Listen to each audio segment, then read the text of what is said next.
ओम नमः शिवाय दोस्तों, हर हर महादेव।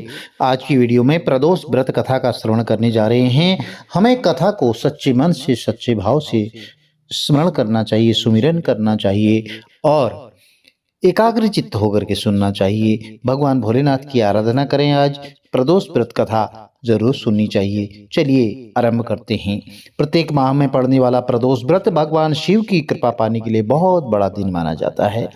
यदि यह शुक्रवार के दिन पड़ता है तो शुक्र प्रदोष कहलाता है। तो आज शुक्र प्रदोष है। इस दिन किए जाने वाले प्रदोष व्रत से सुख, समृद्धि और अखंड सौभाग्य की प्राप्ति होती है। प्रदोष व्रत की पूजा सायंकाल में प्रदोष काल के समय की जाती है। तो प्रिय भक्तजनों, धार्मिक ग्रंथों में प्रदोष व्रत को करने से भगवान शिव की बहुत बड़ी कृपा प्राप्त होती है, ऐसा वर्णन मिलता है। इससे जीवन में किसी प्रकार का अभाव नहीं रहता है। इतना ही नहीं, समस्त प्रकार की आर्थिक संकट जो है घर में, उनका समाधान करने के लिए भी प्रदोष व्रत जरूर करना चाहिए। इस व्रत के प्रभाव से हर तरह के रोग दूर होते हैं, व्याधियां दूर होते हैं। घर में यदि कलह कलेश है वह भी दूर होता है और जो बीमारियों पर होने वाला खर्च है उसमें भी कमी आती है। भगवान शिव को ज्ञान और मोक्ष का दाता माना जाता है। इसलिए अध्यात्म की राह पर चलने वाले लोगों को प्रदोष व्रत जरूर करना चाहिए। चलिए कथा आरंभ करते हैं। बोले गणेश जी महाराज की जय, शंकर भगवान की जय, माता पार्वती मैया की जय। एक नगर में 3 मित्र रहते थे, राजकुमार और ब्राह्मण कुमार, तीसरा धनिक पुत्र। राजकुमार और ब्राह्मण कुमार तो विवाहित थे, परंतु धनिक पुत्र का भी विवाह हो गया था, लेकिन गौना शेष था। तो एक दिन तीनों मित्र जो है स्त्रियों की चर्चा कर रहे थे।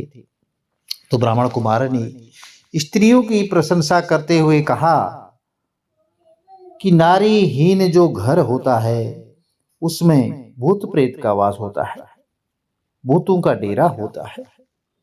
तो धनिक पुत्र ने यह सुना तो तुरंत ही उसने अपनी पत्नी को लाने का निश्चय कर लिया। तब धनिक पुत्र के माता पिता ने बहुत समझाया कि अभी शुक्र देवता डूबे हुए हैं, शुक्रास्त चल रहा है, ऐसे में बहु बेटियों को उनके घर से विदा करवा कर लाना शुभ नहीं माना जाता।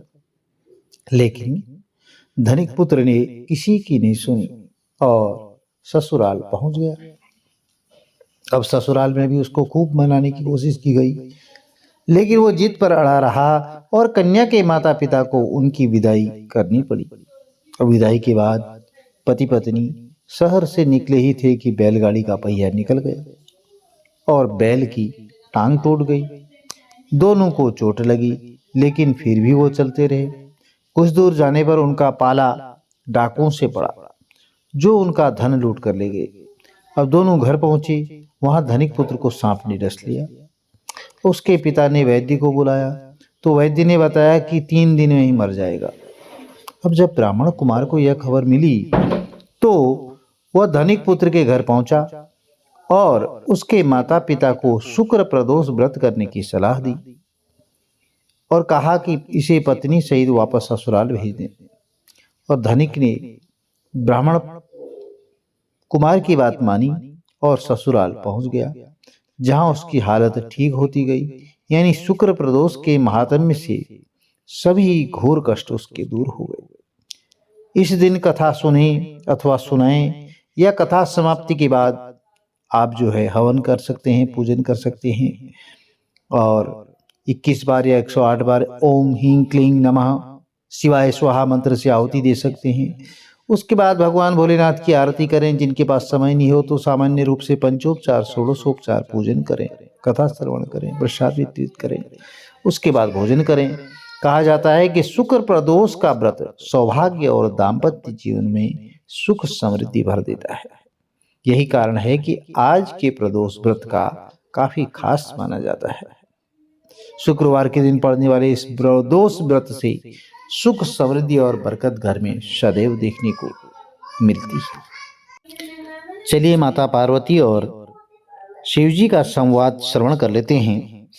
मनुष्य अपने कर्म के अनुसार ही सुख दुख इस पृथ्वी लोक में प्राप्त करता है।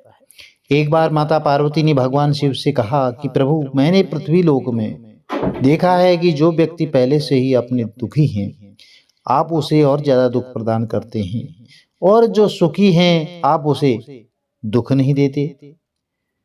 तो भगवान शिव ने इस बात को समझाने के लिए माता पार्वती को धरती पर चलने के लिए कहा, और दोनों ने इंसानी रूप में पति पत्नी का रूप ले लिया और एक गांव के पास डेरा जमाया। शाम के समय भगवान ने माता पार्वती से कहा कि हम मनुष्य रूप में यहाँ आए हैं, इसलिए यहाँ के नियमों का पालन करते हुए हमें यहाँ भोजन करना होगा। इसलिए मैं भोजन सामग्री की व्यवस्था करता हूँ, तब तक तुम भोजन की तैयारी करो। तो भगवान के जाते ही माता पार्वती रसोई में चूल्हे को बनाने के लिए बाहर से ईंटें लेने गई और गांव में कुछ जर्जर हो चुके मकानों से ईंटें लाकर के चूल्हा तैयार किया। चूल्हा तैयार होते ही भगवान वहां पर बिना कुछ लाए ही प्रकट हो गए। तो माता पार्वती ने उनसे कहा कि आप तो कुछ लेकर ही नहीं आए, भोजन कैसे बनेगा? तो भगवान बोले, पार्वती, अब तुम्हें इसकी जरूरत नहीं पड़ेगी। भगवान ने माता पार्वती से पूछा कि तुम चूल्हा बनाने के लिए इन ईंटों को कहां से लेकर के आई? तो इस पर माता पार्वती ने कहा, प्रभु, इस गांव में बहुत से ऐसे घर भी हैं जिनका रखरखाव सही ढंग से नहीं हो रहा है। उनकी जर्जर हो चुकी दीवारों से मैं ईंटें निकाल कर ले आई। भगवान ने फिर कहा, जो घर पहले से खराब थे तुमने उन्हें और खराब कर दिया। तुम ईंटें उन सही घरों की दीवार से भी तो ला सकती थी।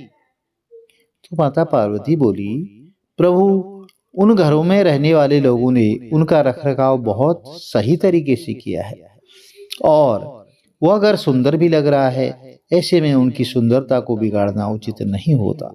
तो भगवान बोले, पार्वती, यही तुम्हारे द्वारा पूछे गए प्रश्न का उत्तर है। जिन लोगों ने अपने घर का रखरखाव अच्छी तरह से किया है, यानी सही कर्मों से अपने जीवन को सुंदर बना रखा है, उन लोगों को दुख कैसे हो सकता है? मनुष्य के जीवन में जो भी सुखी है वो अपने कर्मों के द्वारा सुखी है, और जो दुखी हैं वह भी अपने कर्मों के द्वारा ही दुखी हैं।